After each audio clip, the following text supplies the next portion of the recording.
Hello and welcome to News Center with me, Parikshit Luthra. Our focus today on the Automotive PLI scheme. Launched in 2021 with an outlay of roughly 26,000 crores, 20 vehicle OEMs and 75 component OEMs had qualified for the scheme. To date, 3 OEMs, Tata Motors, Mahindra and Ola, have received certification for the scheme for 22 vehicles in total. No component maker has received certification so far. The auto industry had requested for an extension of the PLI scheme by 1 year as there was uncertainty over the formula for calculation of domestic value addition. The guidelines for DVA have been issued recently. Following requests from the industry, the tenure of the PLI scheme, which was earlier from FY23 to FY27, has been extended to FY24 to FY28. The amendment also states that if an approved company fails to meet the threshold for increased sales value for the first year, then it will not receive incentives for that year, but the same company will be eligible for benefits next year if it meets the threshold calculated on the basis of 10% year-on-year growth over the first year's threshold. Joining us to take this forward, I'm now joined by Vinod Aggarwal, President of the Society of Indian Automobile Industries. Mr. Aggarwal, thank you very much for joining us. Does this address the concerns of the automotive industry, why we did not see investments in the first year, why we did not see too many companies applying for certification in the first year of the scheme? I think, first of all, this is a very welcome step because this was the requirement from the auto industry. Because the first year, fundamentally, there are 3 conditions to be met to become eligible for this incentive. First condition is domestic value addition. The second condition is minimum threshold investment. And third condition is minimum turnover of 125 crores for the auto industry. Now, out of these 3 conditions, even if you meet the investment and turnover condition, the third condition of domestic value addition, that was not met in 22-23. That was the first year of eligibility. Because there were a lot of clarifications required and there were a lot of issues involved in getting that certificates. So therefore, there were no certification done in 22-23. The first certification for that has happened only in 23-24. Now, since the scheme was for 5 years, consecutively from 22-23 till 26-27, then first year incentive would have gone waste had they not extended this. Now, with this extension, the incentive starts from 23-24 and continues till 27-28. And since the certifications have started happening now, and now the industry will get the incentive for 5 years. Otherwise, the incentive would have got cut to 4 years, even though the intention was to give the incentive for 5 years. So therefore, this is a very, very welcome step. And of course, it is in the right direction. Right. That is indeed an important point. But in terms of the threshold criteria for availing incentives in the first year, in terms of incremental determined sales value, if one company does not achieve that in year 1, what happens in year 2, sir? Has there been any change, any amendment to the earlier notification? I think there was no concern there, because if you don't meet the threshold requirement of turnover, then for that year you lose the incentive. But second year, if you meet that condition of 10% growth, like for example, if first year it is 125 crores, the second year it becomes 137.5 crores. So second year you have to meet the turnover of 137.5 crores minimum. And then if you meet that, you get it. Now third year again, you have to get 10% on 137.5 crores. And if in some years you don't meet the this requirement, then you lose the incentive for that year. But you can still earn it next year. Right. Sir, do you expect more companies to apply for certification now, more companies to get it? So far, we know only 3 companies, Tata Motors, Mahindra and Ola. And this is for specific models that they have received certification. What is the status of other companies in SIAM among the members?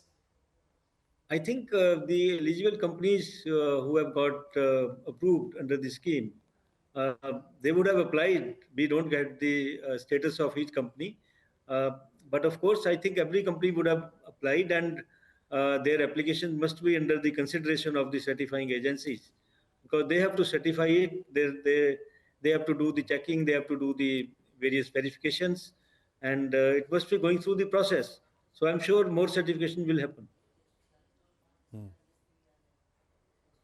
Right. Do you feel that now that this amendment has happened to the notification, that is extension by 1 year, will that encourage the industry to deploy additional capex in FY25, sir? Do you see additional capex being deployed within this fiscal and the next fiscal as well? The capex requirement remains same.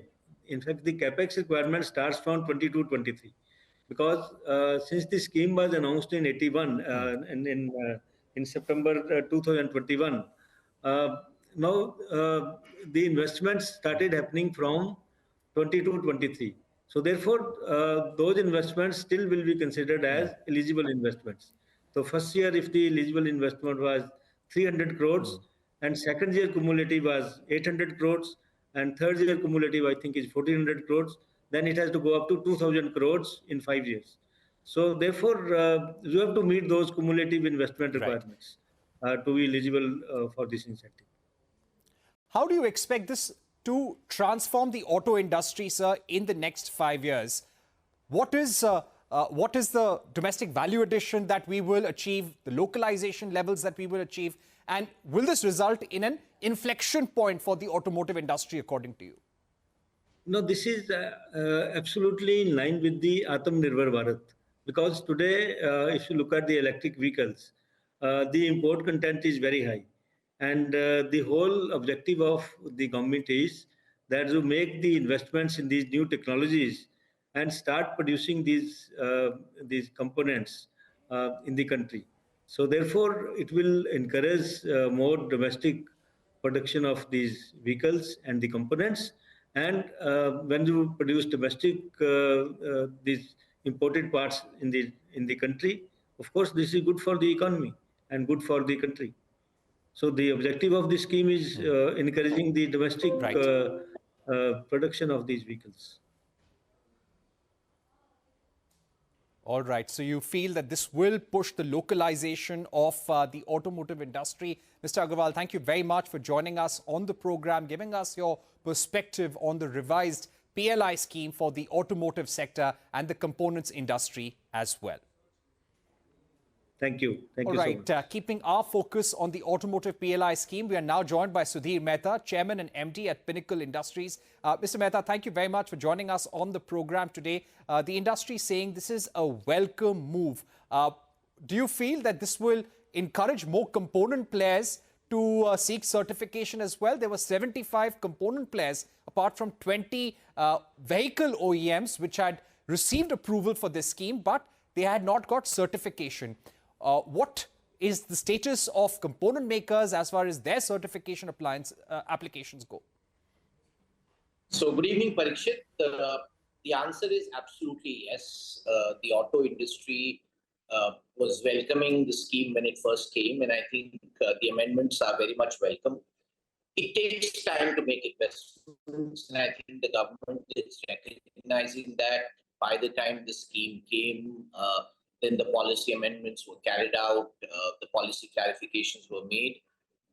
The industry then started to make these investments. And I'm sure with these changes, the original objective of the scheme, which is really to create in India, not only an industry which supplies for India, but for the world, to a great extent will get fulfilled, because many of the auto component companies and the champion auto OEMs are in the process of making these investments. And I would expect a slew of certifications to happen within the next 6 to 18 months, now that the policy is clear.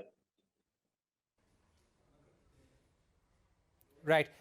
Any unanswered questions or asks that you would have, considering that the scheme has been slow to take off so far? Yes.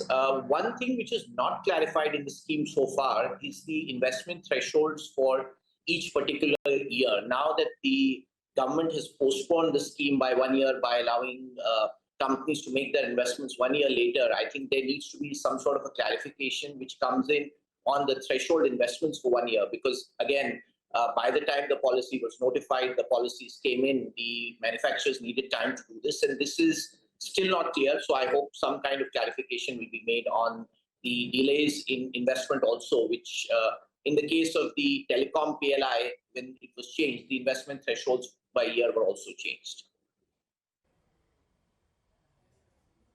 Right.